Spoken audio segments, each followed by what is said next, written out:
Nós queremos tentar refletir com vocês a respeito do tema o resgate da educação na reforma protestante, levando em conta o que vamos chamar do enfoque bíblico.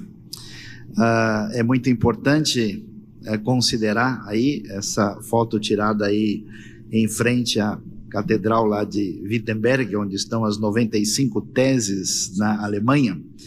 É importante a gente considerar o ambiente em que a reforma acontece. A reforma protestante não é um movimento que acontece num cenário particular e não tem necessariamente uma relação tão direta entre os diversos movimentos. Nós temos muitas vezes na nossa educação secular uma leitura meramente sociológica e econômica da reforma, desprezando aspectos em que envolvendo questão de cosmovisão e perspectiva teológica, como se isso fosse um elemento irrelevante.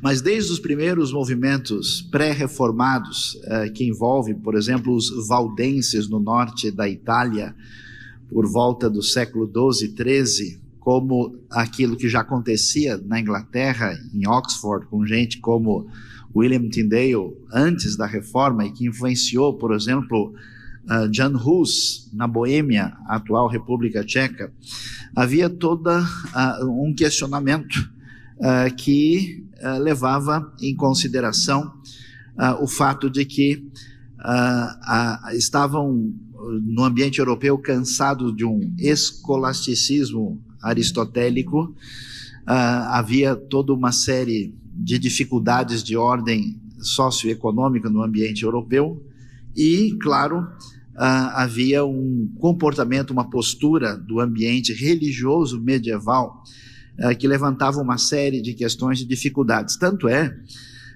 que o ambiente europeu, em vários aspectos, se encontrava em desvantagem durante boa parte da Idade Média no quesito educação, quando comparado, por exemplo, com certos ambientes do mundo islâmico da época. Então a reforma vai surgir nesse cenário e nós conhecemos muito bem os reformadores que merecem destaque na história, especialmente Lutero, Calvino, Zwinglio, e também a chamada reforma radical anabatista, com Menos Simons e outros, e aquilo que acontece no ambiente anglicano, que tem lá suas controvérsias, mas que faz parte de um cenário maior. Nesse contexto, os reformados vão ter uma relação de ruptura com o catolicismo romano da época. E é interessante, o que a gente quer considerar na nossa reflexão nesta manhã, é que nós estamos pensando num movimento que muda a face da Europa, e geralmente a gente tem uma leitura dos elementos principalmente sociais e econômicos e políticos que possibilitaram a reforma. Mas a nossa proposta hoje é tentar ver como as referências teológicas e bíblicas da reforma são por si só um elemento que direciona qualquer comunidade, qualquer povo, qualquer nação na direção de uma educação adequada. Interessante que alguns anos atrás, muita gente fazia referência ao fato de que muitas coisas que estão na Bíblia hebraica, no Antigo Testamento, não poderiam ser muito antigas, porque os judeus, os hebreus no tempo antigo, necessariamente seriam ignorantes. Portanto, os textos teriam que ter sido elaborados de maneira tardia.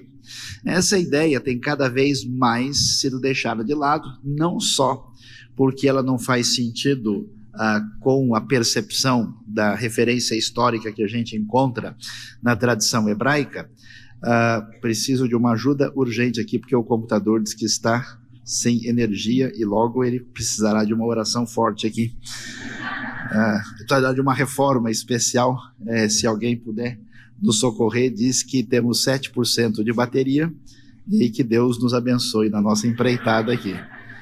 A assessoria técnica deve nos socorrer em breve. Diante desse fato, por exemplo, não faz tanto tempo a arqueologia desenterrou um objeto interessantíssimo chamado Abecedário de Tel Zait, uma descoberta relativamente recente, coisa de uns 10 anos atrás, e esse abecedário vai mostrar uma espécie de exercício de escrita que existia no Israel antigo, uma coisa aí de pelo menos uns 35, 34 séculos atrás. Diante desse cenário, nós vamos descobrir, portanto, como a maneira de descrever a realidade no pensamento bíblico claramente nos traz uma educação na direção em que o ser humano deve ter. O que acontece? O catolicismo medieval representava uma maneira de pensar que tinha agregado uma série de elementos culturais do antigo mundo europeu, uma forte influência de pensadores gregos, talvez nem sempre do melhor que poderiam oferecer, especialmente uma visão da realidade muito platônica e aristotélica, e com todas as decorrências de ordem política e também filosófica, criou um sistema que, de certa forma, inibiu qualquer caminhada promissora no campo civilizatório e educacional em grande parte do ambiente europeu. Isso está ligado com pressupostos teológicos, com perspectivas que envolvem a visão da fé. Então a ideia, que não sei se todo mundo já entendeu muito bem, é que a igreja está acima da Bíblia. A Bíblia é um livro bom? É bom porque a igreja afirma que é bom.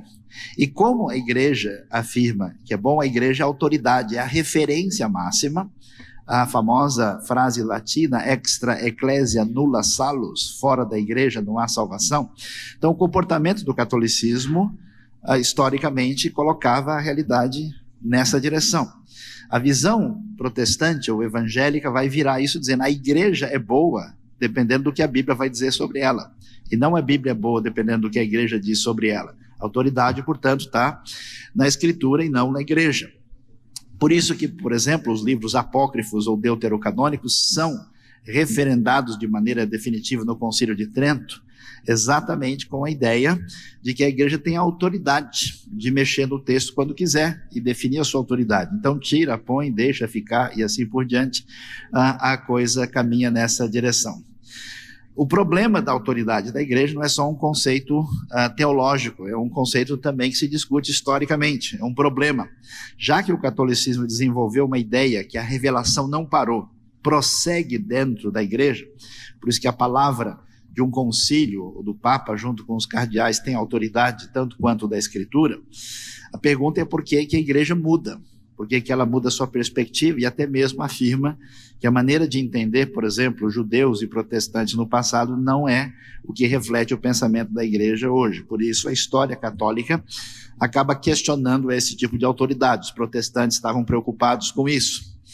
A ideia de que a palavra papal, aquele que seria o representante mor, já que supostamente a verdade está na instituição, a sua palavra é inquestionável. Se eu tenho alguém ou uma instituição cuja referência é inquestionável, é claro que, desde Galileu, muita gente vai ter receio de perguntar se a outra alternativa deve ser considerada.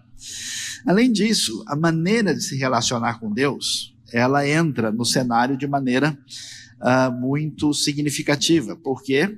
Porque não só você depende da única igreja, mas depende dos mecanismos, quase em sintonia com o pensamento gnóstico que existia no catolicismo, de modo que a salvação em Cristo e a suficiência de Cristo acabam sendo divididos e fragmentados com uma série de rituais, de elementos, e isso tem uma decorrência para o jeito de organizar a sociedade, tem uma decorrência para a maneira de pensar educação e toda a organização do jeito de ser da sociedade. Junto com esse pensamento, o controvérsia envolvia adoração, veneração de Maria, adoração, veneração de santos e de imagens, onde de fato existe uma pulverização soteriológica nesse jeito de pensar.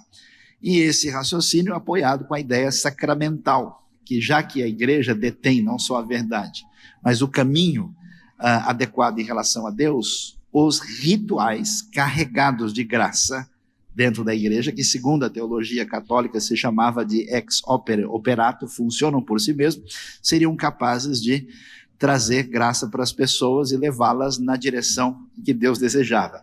Tudo isso parecia muito estranho para gente como Wycliffe, para John Hus, para Lutero, para Calvino, e para muitos que resolveram dizer: esse caminho não tem boa direção. Assim, a reforma se define na direção de diversas tradições, começando efetivamente de maneira bem sucedida com as reformas que acontecem no século XVI, com Lutero, com um papel importantíssimo de Melanchthon na área de educação. Ele talvez vai ser a referência principal nesse momento.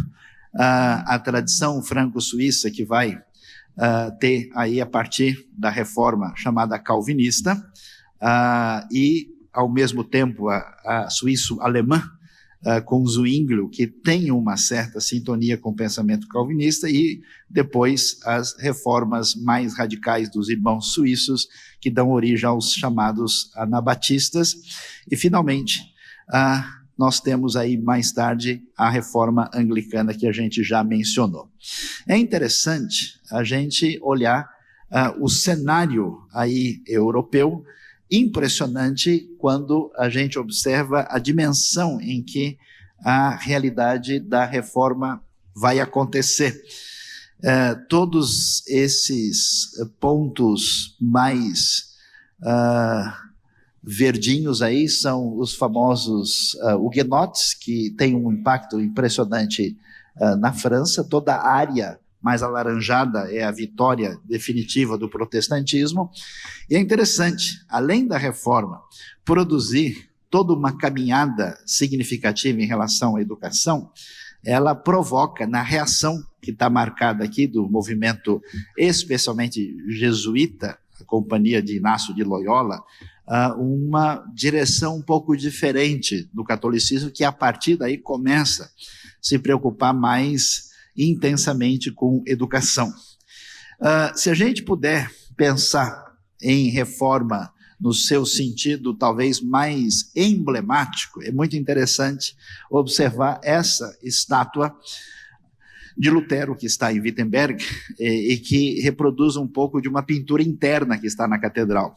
A pintura é interessante porque ela mostra um indivíduo pequeno, assustado, dominado por um ambiente medieval onde ele tem receio de ler o mundo e participar do mundo. E do lado aparece uma figura que é exatamente baseada nessa estátua que mostra o valor e a importância de Lutero, ou seja, o indivíduo com a Bíblia na mão está livre e conquista o mundo. E ele tem condição de não viver mais amedrontado por um ambiente de uma série de elementos místicos que não faziam sentido, e agora passa a ter uma postura completamente diferente em relação à realidade. Eu não quero gastar muito tempo aqui, mas eu vou deixar esse material para ficar aí como possibilidade de resumo. O importante é destacar um pouquinho da realidade da vida desses reformadores e como é que isso também conduz ao universo de educação. Lutero nasce em Eisleben e vinha de uma família muito rigorosa e que era gente, na verdade, de classe simples. Mas ele se torna alguém especialmente qualificado por tão cedo caminhar muito bem na sua própria educação e formação. Ele estudou pertinho dali em Erfurt, na faculdade, na verdade estudou Direito inicialmente, depois teve uma experiência espiritual muito significativa na sua vida, onde ele estava muito amedrontado, então fez compromissos na direção de uma dedicação espiritual maior, se tornou um monge agostiniano em 1505, e passou a ser um pensador, teólogo, filósofo, a partir de uma visão chamada mais nominalista contra uma visão escolástica da época. Fica decepcionado com Roma da época, porque por razões muito claras, isso era um consenso que até a própria tradição católica reforça essa situação nos dias de hoje, que a época era muito complicada, e aí vai conseguir seu doutorado em Wittenberg, passa, e aí que vem o grande negócio, aí que tem que observar muito isso, aqui está uma grande mente, um estudioso que menos de 30 anos de idade obtém um doutorado no final da Idade Média, mas o impacto na vida de Lutero foi a leitura da Bíblia, a palavra de Deus. Nós precisamos ler e conhecer a Escritura, porque o poder de transformação vem da Escritura. E, portanto, Lutero começa a lecionar Salmos, Romanos, Gálatas, Hebreus, e começa a ter o impacto da Escritura na sua vida, e ele então vai ser atingido tremendamente. Ele que era uma alma sofrida nas suas relações éticas e psicológicas, e é impactado com a leitura de Romanos, que muda a sua vida, entra em conflito com Johann Tetzel, com todo o jeito de trabalhar as indulgências na época, e finalmente, corajosamente, Lutero era uma pessoa muito dinâmica, gostava de brigar com todo mundo. Se Lutero chegasse aqui, dificilmente alguém ia convidá-lo para ser amigo no Facebook. Ele era uma pessoa complicada, mas o seu gênio quase que indomável e a sua coragem insuperável fez com que ele tivesse a possibilidade aí de ser usado por Deus para fazer algo extraordinário. É emocionante, por exemplo, entrar em Wartburg, do castelo, entrar na sala onde o homem, durante cerca de 3 meses, traduziu o Novo Testamento do grego para o alemão da época. Realmente impressionante. Mas, como bom hebraísta, não posso deixar de dizer que o Novo Testamento durou 3 meses e o Antigo demorou cerca de 12, 13 anos, com a ajuda de mais 8 especialistas, porque a coisa já fica muito mais complicada.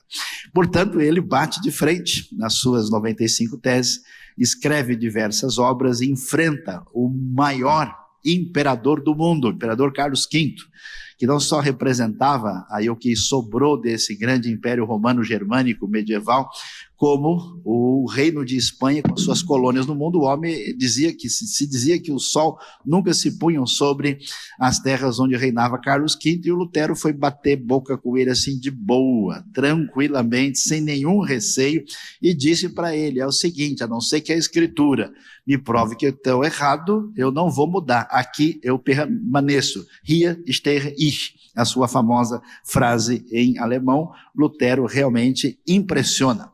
Essa reforma, com a sua força, vai atingir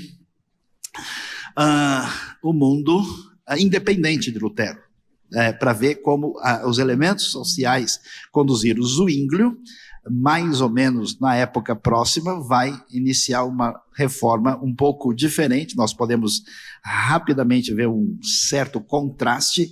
A essência era a mesma, havia diferenças hermenêuticas, ênfase na reforma na Suíça foi mais na soberania absoluta de Deus, a maneira de relacionar a lei e o evangelho. Perguntas importantes, quem está em escola de educação cristã, a gente vai ter que lidar com essas coisas de vez em quando, e a gente precisa saber onde pisar e lembrar que aquilo que nos une é mais importante do que aquilo que nos distingue.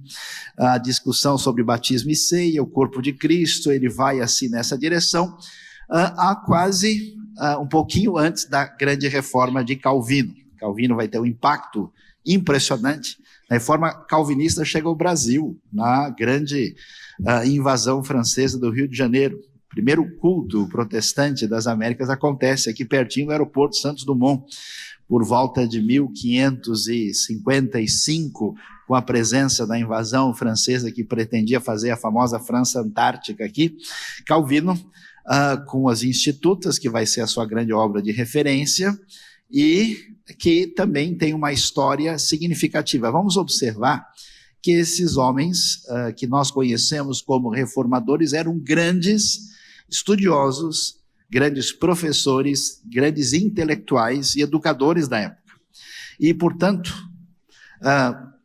Calvino, que é francês e que estuda na Universidade de Paris, o movimento da universidade já começava, né, nesse mundo aristotélico. Houve uma abertura para o desenvolvimento da razão, ainda que muito controlado no ambiente da igreja, mas isso já tem uma força na direção de romper com o antigo ambiente medieval, desde aí do século XI, XII. Ele então se converte e foge de Paris, vai se refugiar na Suíça, publica em Basileia as Institutas, e vai fundar a famosa Academia de Genebra, que depois vai se tornar uma universidade.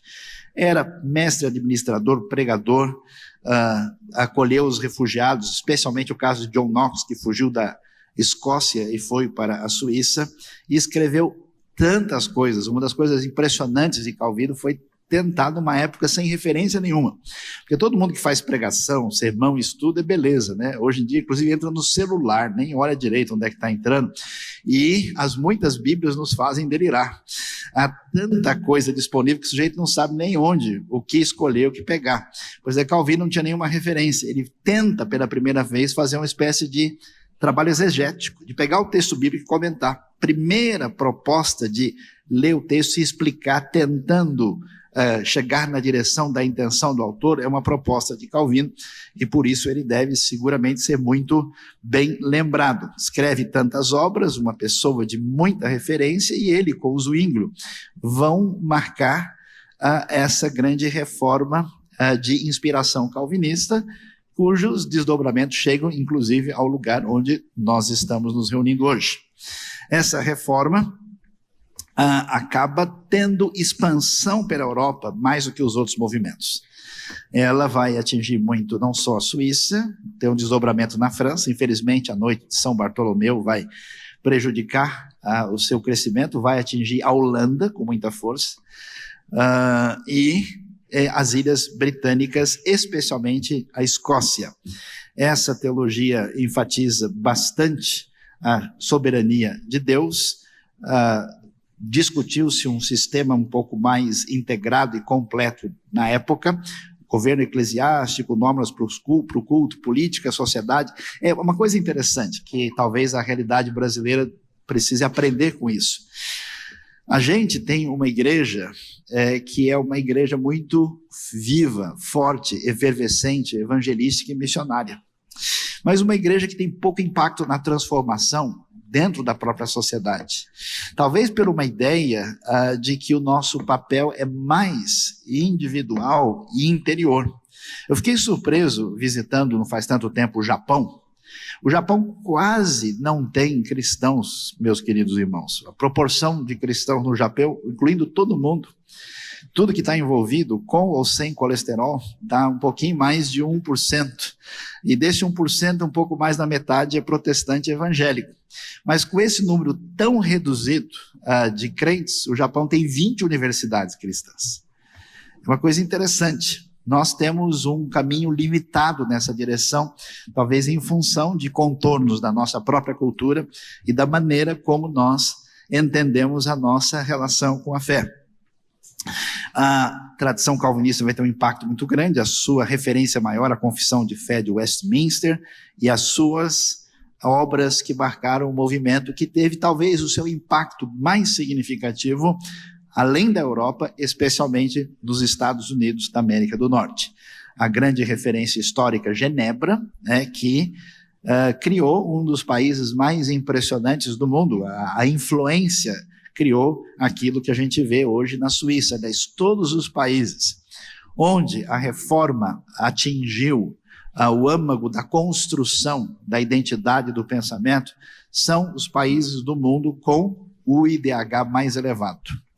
E isso é herança desse pensamento protestante, ainda que muitos hoje tentem diluir essa realidade. E alguém pode pensar, mas isso já é Europa, esse pessoal já era evoluído. Não é o caso. O mundo da latinidade era extremamente mais desenvolvido do que o mundo da Europa Central e o mundo da Europa do Norte. Os antigos escandinavos eram tão apavorantes que aí no meio da Idade Média, ainda por volta do ano 900, nas igrejas da Normandia aparecia a famosa frase ad furia normanorum libera-nos domine, livra-nos, ó Deus, da fúria dos homens do norte. Os ancestrais daqueles que são os alemães, os holandeses e os povos germânicos da Europa, não faz tanto tempo assim, comiam carne de cavalo crua, bebiam água em crânio de gente e alguns gostavam de morar em cima de árvores. O que causou a grande diferença, o impacto, foi a fé cristã e a reforma que mudou a história desses povos. A própria identidade alemã, que nunca existiu, uma Alemanha, depende de Lutero. Lutero criou uma referência linguística que permitiu o surgimento do que é chamado de Hochdeutsch, o alemão oficial. Lutero criou essa base que vai, finalmente, mais tarde, na época do iluminismo, do Aufklärung, permitir não só uma construção de uma identidade alemã, mas também a famosa unidade a partir de Otto von Bismarck em 1870. Esse movimento calvinista, tão celebrado em Genebra até hoje, aí com os reformadores que são celebrados ali na uma das praças mais importantes da cidade. Interessante. Aí vem a hora de começar a falar mal de nós mesmos para ver se a gente aprende alguma coisa. Amém, irmãos? Quem foi abençoado, levante a mão, vamos lá. Esse mundo protestante que rompe com esse edifício aristotélico, elitista, centralizado, eclesiasticamente definido, começa a ter dificuldades internas. Por quê? Porque agora todo mundo tem a Bíblia na mão e começa a ler. E aí eles leem e começam a entender coisas diferentes. E nessa época existe uma discussão sobre qual é o papel do divino e do humano na construção da realidade. Por isso vai surgir a famosa controvérsia, que é bem antiga, acho que tem gente que não saiu desse século ainda, entre calvinistas e arminianos. Eu estou descobrindo que alguns arminianos foram predestinados para serem arminianos e alguns calvinistas escolheram ser calvinistas com toda determinação e arbítrio. E aí surge Jacob Armínio e há uma discussão interna que vai trazer essa famosa distinção, e isso é importante para a nossa reflexão, por isso eu estou trazendo o assunto à tona, onde o calvinismo constrói a sua famosa tulip.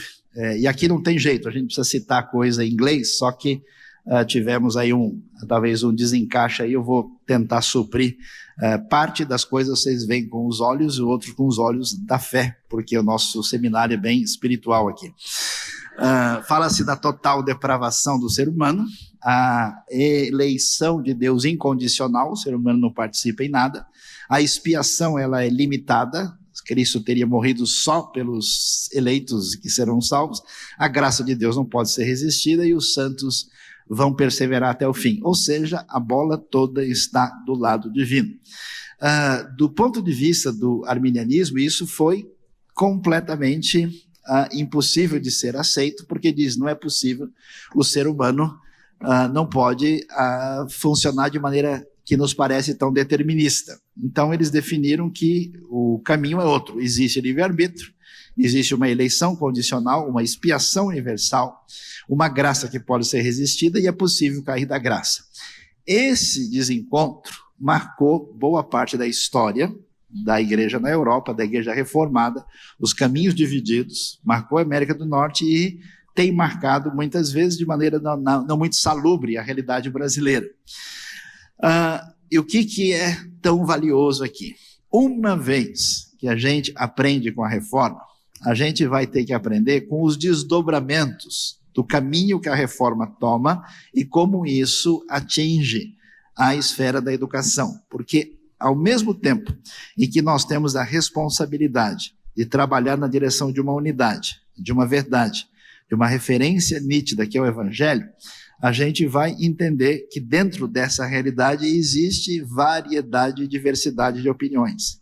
E se a gente não puder trabalhar esses dois elementos com sabedoria, a nossa situação enquanto educadores estará em dificuldades. E o pessoal que achou que a reforma estava pouco, pegou mais forte. Alguns estudiosos, Menosimus, os anabatistas, Münzen, Karlstadt e outros, caminharam na direção para ver a efervescência, mais ou menos o que a gente está vendo aqui hoje.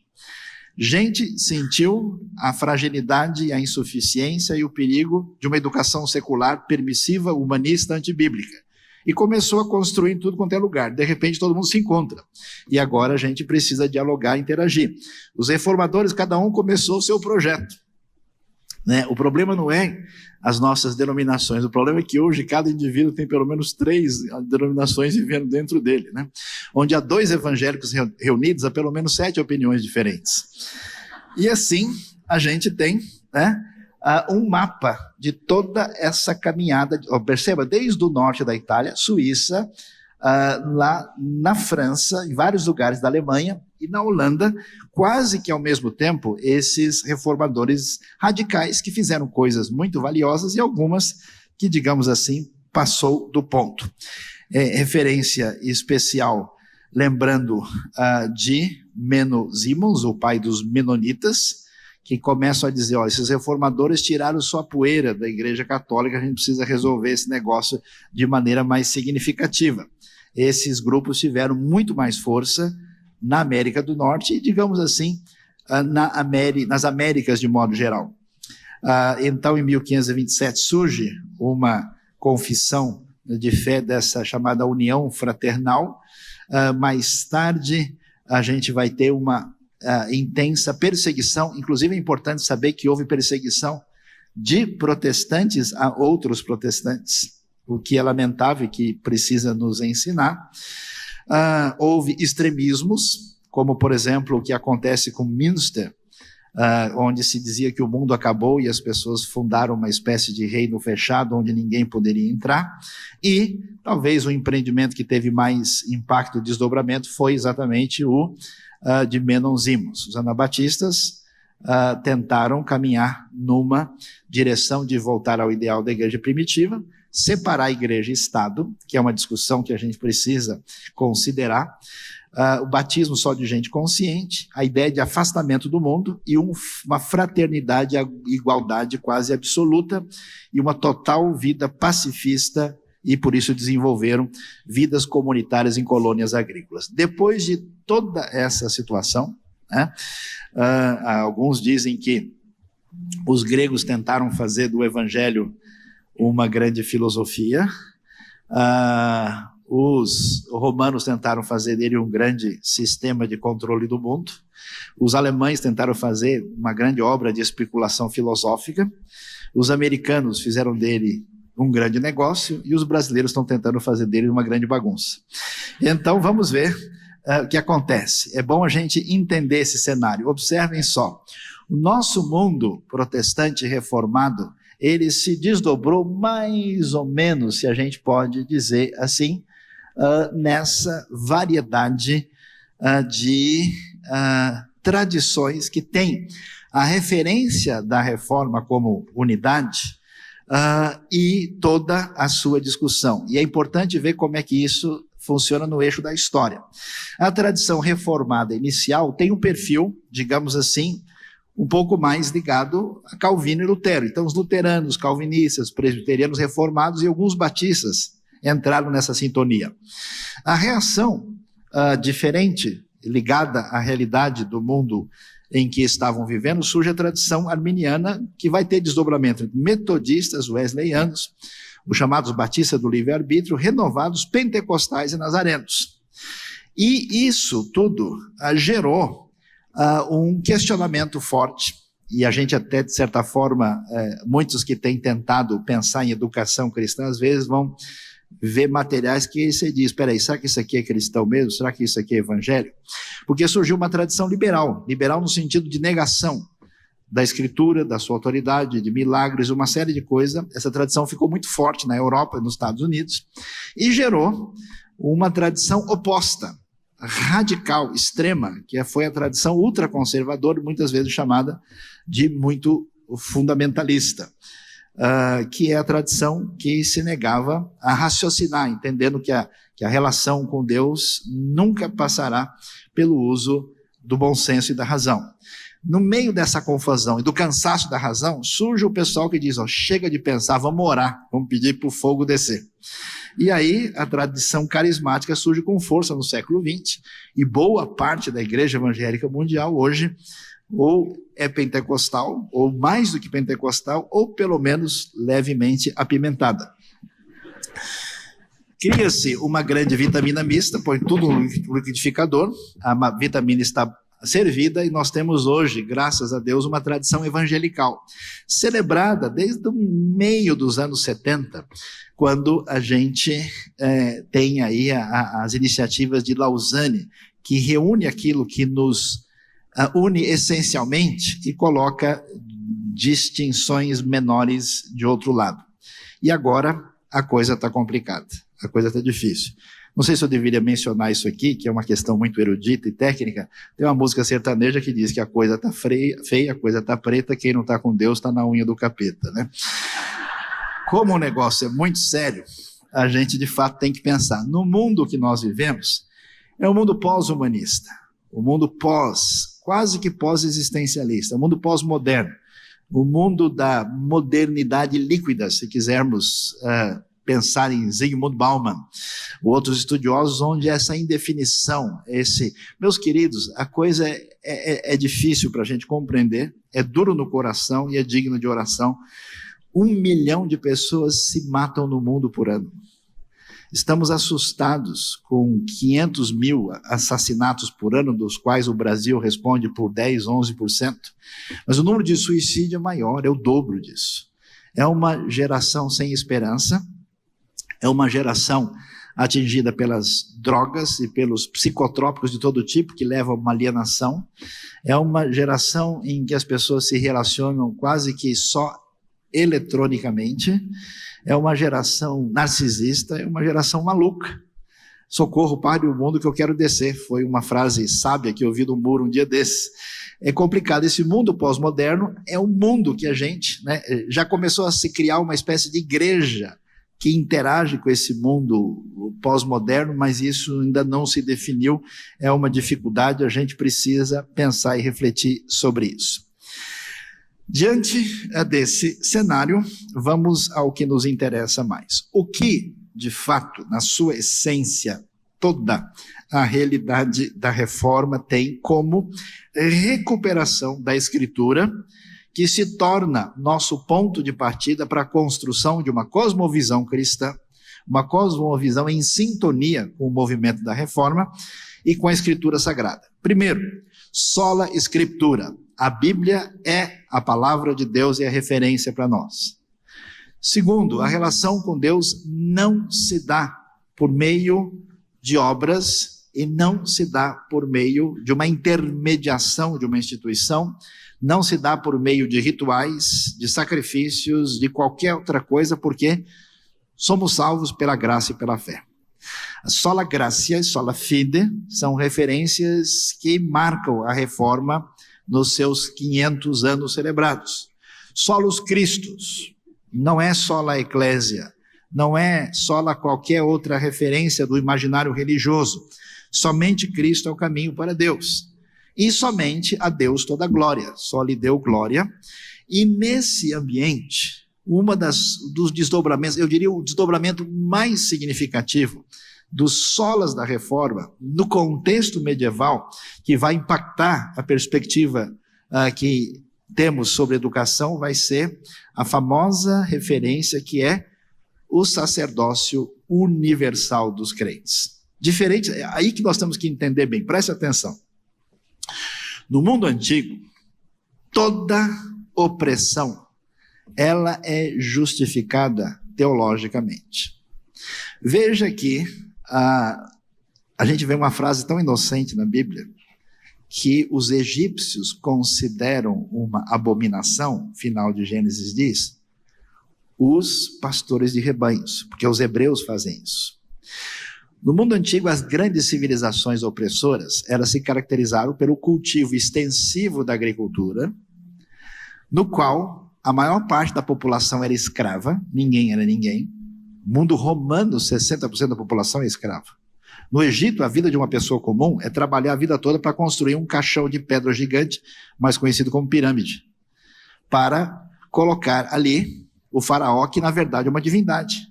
Por que é tão importante na 10ª praga que morra o primogênito do Egito? Porque o primogênito não é o primogênito, ele é um deus. Ele é o deus mais importante na prática no Egito. Então, nesse sentido, existe uma visão teocrática, uma perspectiva religiosa que legitima a opressão e a destruição das pessoas. O mundo da Mesopotâmia, assim, todo mundo antigo que deixa sua glória e celebração, assim, em Israel é diferente. É diferente por quê? Porque em Israel, é interessante, você já parou para pensar nisso? Todos os grandes homens de Deus chamados para fazer a história são pastores de rebanhos. Começa com Abel, que é o que marca a distinção da linhagem que vai chegar na linhagem da ação divina através da história. Depois você vê Moisés, depois você vê Davi, você vê pessoas como Amós. E se chega no Novo Testamento, os pastores são substituídos por pastores de água, que são os pescadores. Quem são essas pessoas? É gente que não domina sobre ninguém e nem é dominado por ninguém. É gente que tem liberdade de ação e que confia em Deus para o cotidiano do seu trabalho. Nesse sentido, o mundo bíblico representa uma grande libertação da opressão antiga, quando todas as pessoas são vistas como iguais diante de Deus, porque todo mundo é criado à imagem e semelhança de Deus. E quando a Bíblia diz que Deus é o Senhor, quer dizer que ninguém mais é, nem faraó, nem ninguém, nem rei nenhum, só o Senhor é Deus. Por isso na Bíblia se cria uma cultura que, na verdade, apesar do nosso ensino querer atribuir à Grécia Antiga, a democracia, na verdade, atingia 10% das pessoas, é só o cidadão que faz parte, na verdade, de uma espécie de oligarquia, mas nunca ela foi efetiva. No Antigo Testamento você vê as filhas de Zelofeade reclamando para Moisés sobre o seu direito, e a Bíblia diz, e pareceu bem ao Senhor o que elas solicitaram. Onde você vai ver isso no mundo antigo? Não existe. Por isso, se todo mundo está numa condição igual, se só Deus reina sobre todos, isso quer dizer que todos merecem uma caminhada na mesma direção de igualdade e de bênção e de desenvolvimento do seu potencial. Por isso a reforma, bebendo da água bíblica, que já a tradição judaica bebia, inclusive partilhou efetivamente com muitos dos reformadores, Lutero vai ser uma pessoa voltada para a educação. Olha o pensamento desse homem do século XVI. Para cada florim, dinheiro investido na guerra, 100 deveriam ser investidos na educação. Amém, pessoal? Portanto, a cabeça de Lutero é a cabeça que afirma que quando a escola progride, tudo progride. Isso não é invenção dos franceses do século 17 e 18, isso já é convicção do ambiente reformado. Portanto, o que vai acontecer? As concepções da reforma vão, a partir da sua relação com a Bíblia, produzir um fermento de perspectiva que vai ser a razão verdadeira dos desdobramentos na direção de uma educação. Primeira coisa significativa, na reforma, a gente vê o nascimento do indivíduo. O indivíduo toma a sua decisão. É necessário que cada um creia em Cristo. A sua bem-aventurança não depende de você estar dentro da igreja que é a guardiã da espiritualidade mundial. A sua bem-aventurança não depende de você ter nascido numa tradição, depende sim de eu crer em Cristo. Então o indivíduo toma posse, ele passa a fazer, a ter uma abençoada autonomia. Tá certo que esse caminho também vai, de certa forma, ter espaço no Renascimento italiano, vai ter espaço no racionalismo de René Descartes, o famoso cogito ergo sum, que é um pouquinho posterior, até porque Descartes vai viver de 1596 a 1650, mas o indivíduo surge nesse ambiente e há uma potencialização do indivíduo a partir da perspectiva em que ele entende que a maior responsabilidade dele perante a sua realidade, que é a sua situação de Deus, a sua salvação, precisa ser tomada por ele mesmo, e não por outra pessoa, ou por uma instituição, ou qualquer coisa do tipo. Isso quer dizer que agora, se o indivíduo está liberto enquanto indivíduo, existe uma coisa nova chamada livre exame. As pessoas podem ler. Eu acho que tem um problema tão sério no nosso mundo de hoje, evangélico, que talvez ainda não está suficientemente liberto de algumas coisas. Por exemplo, as pessoas que recebem nomes usados nas igrejas que representam a nossa função no corpo de Cristo, parecem perante os outros como se fossem pessoas mais importantes. Eu me lembro que eu cheguei no lugar uma vez, o cara veio me cumprimentar, e ele cumprimentou normalmente. Bom dia, tudo bem? Como é que vai? Aí alguém falou, esse aqui é o pastor Saião. Ele voltou e cumprimentou de novo, porque a primeira vez não valeu. E aí ele impostou a voz e começou a cumprimentar em evangeliquez. A graça e a voz, Senhor. E o pastor não pode rir dos outros. E eu olhando para ele ali, né? Pedindo, Senhor, tem misericórdia da nossa vida nesta manhã. Né? E foi muito interessante, mas existe uma espécie de hierarquismo desnecessário, porque todo mundo tem responsabilidade, liberdade e condição de examinar e avaliar e fazer isso por suas próprias pernas, sem depender de um santo sacramento que resolva a sua vida. A Escritura vai ser uma referência fundamental. Por quê? Presta atenção como isso é significativo, porque a pergunta para nós é: onde está a verdade? Onde está a referência? E as respostas são várias. As respostas que são dadas a referência à verdade no mundo medieval está onde? Está na instituição. Você quer saber qual é a resposta? Nem raciocine. E nem abra livro nenhum, especialmente os livros errados, como diria Humberto Eco no Nome da Rosa. Você pergunte para a instituição que ela vai dar a resposta para você. Ela tem a referência. Ou a proposta que vai surgir no século XVI na Europa já racionalista, olha, não existe autoridade, não existe referência na instituição, toda a verdade está na sua razão. A razão dá conta da realidade e responde a tudo. Então esse movimento racionalista, iluminista, secular se desenvolve na história do pensamento ocidental. Ou no mundo de hoje, quando o racionalismo se corroeu a si mesmo e perdeu-se as esperanças desde os movimentos anti-razão que surgiram no Ocidente, e se diz, olha, a verdade não está em lugar nenhum. Como dizia Michel Foucault, Le Mot de Lechuse, dizendo que todo discurso é um ato de violência, porque ninguém nunca fala com ninguém para comunicar nada, mas para dominar a pessoa. Ou seja, ninguém tem acesso a nenhuma verdade, portanto, o que resta é uma espécie de trogloditas educados discutindo quem é que vai ter a clava maior. É um mundo louco, é um mundo vazio. Quando o mundo não tem referência, onde surge a verdade? Tem dois caminhos: consenso social, consenso estabelecido, ou então uma determinação definida. E hoje a verdade está onde? Na telinha. A verdade está na mídia. A verdade está na referência que aparece, onde as pessoas jamais não raciocinam, não discutem, elas simplesmente seguem de maneira irrefletida e quase simplesmente intuitiva. A Escritura, a Bíblia, apresenta uma outra proposta. A verdade está na palavra de Deus. Essa verdade agora é referência. Portanto, esse mundo tem duas coisas interessantes: uma referência, uma direção, um elemento objetivo e, ao mesmo tempo, a participação do indivíduo intérprete. Por isso, a Escritura vai abrir o caminho para quê? Para a verdadeira visão democrática. Todo lugar onde a Escritura reinou, onde o pensamento reformado, evangélico, protestante teve espaço, a liberdade de direitos é maior.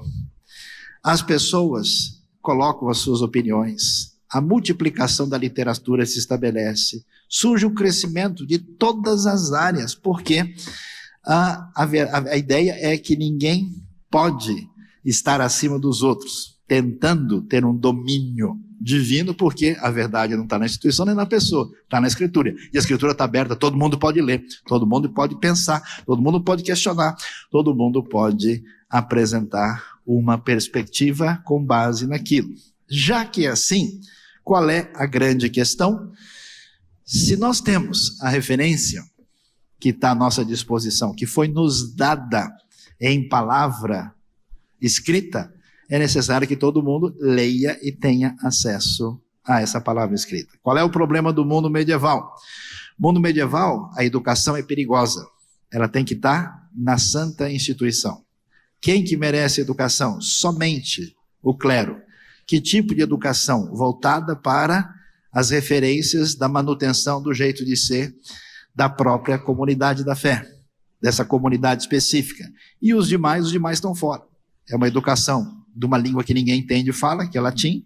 É uma educação que envolve o pensamento antigo, ela é preteritófila na sua maneira de agir, ela representa uma reedição do mundo aristotélico em forma medieval, especialmente de Tomás de Aquino. Agora o caminho é completamente na outra direção. A gente tem aí o triunfo da visão que tem a ver com o sacerdócio universal de todos os que creem. Então, meus queridos, o que acontece? A maneira de enxergar a realidade do mundo da reforma é uma maneira que constrói, porque quando alguém crê pela fé e pela graça, esse indivíduo está potencializado a conquistar o mundo. Quando alguém entende que a verdade está na Escritura, ela caminha na direção dessa educação. É impressionante, até hoje a gente não sabe disso. Milhares de pessoas, dezenas, centenas de povos na África, na Ásia, nas Américas hoje, estão tendo a sua escrita e a identificação da sua referência de cultura a partir de gente que tem o objetivo de fazer com que eles recebam a Bíblia no seu próprio idioma.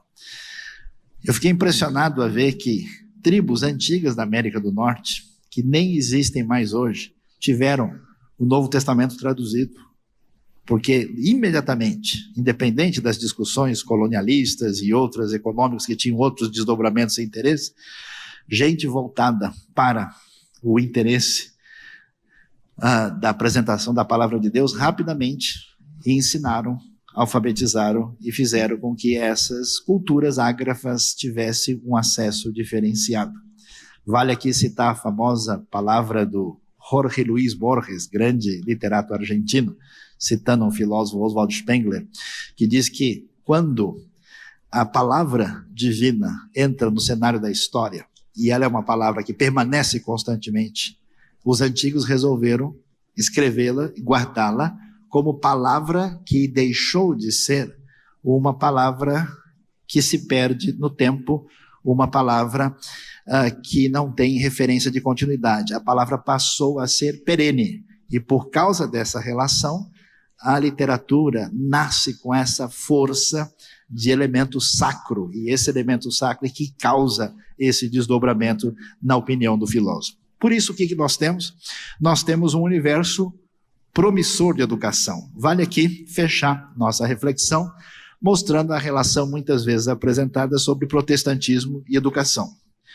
Protestantismo, com a liberdade do indivíduo, com a confiança da fé em Cristo e em Deus, parte para a missão, e, portanto, uma das suas missões maiores é a tradução das Escrituras. O que acontece na Europa do século XVI? É Bíblia sendo colocada na linguagem comum do povo, em toda parte, em todos os lugares. É muito impressionante como a gente vê a multiplicação desse acesso ao conhecimento. Graças a Deus, com a invenção da imprensa, isso se torna algo incontrolável. A divulgação das Escrituras que leva ao estudo das Escrituras, e esse estudo traz reflexão, questionamento e demanda por aprendizado. Impressionante que Melanchthon vai desenvolver um sistema de ensino, já que a preocupação de Lutero era que o ensino atingisse as pessoas comuns, não só gente da elite, incluísse as mulheres também, e que fosse um ensino que incluísse elementos ligados à vida prática, e não uma mera abstração filosófica em relação à realidade, sem pensar na realidade do cotidiano. E essa demanda por aprendizado acontece, isso gera a criação de escolas, que dá uma cultura de educação. Essa cultura de educação promove o quê? Uma revolução industrial e desenvolvimento das nações. E terminando, e graças a Deus pela liberdade e pela santa controvérsia. Por quê? Porque quando eu permito que alguém discorde de mim, quando a gente permite o debate das ideias, é possível ter progresso, é possível ter ciência, é possível acertar, é possível ir mais longe de maneira absolutamente eficiente. Por isso, na história humana recente, o único movimento que realmente produziu sociedade melhor, sociedade mais igualitária, cultura efetiva, prolífica, cheia de prosperidade e bem-estar efetivo, foi o movimento que herdou o legado que vem da Escritura Sagrada do movimento protestante evangélico. Deus abençoe a nossa vida, Deus abençoe o nosso Brasil, Deus abençoe o seu trabalho como educador cristão.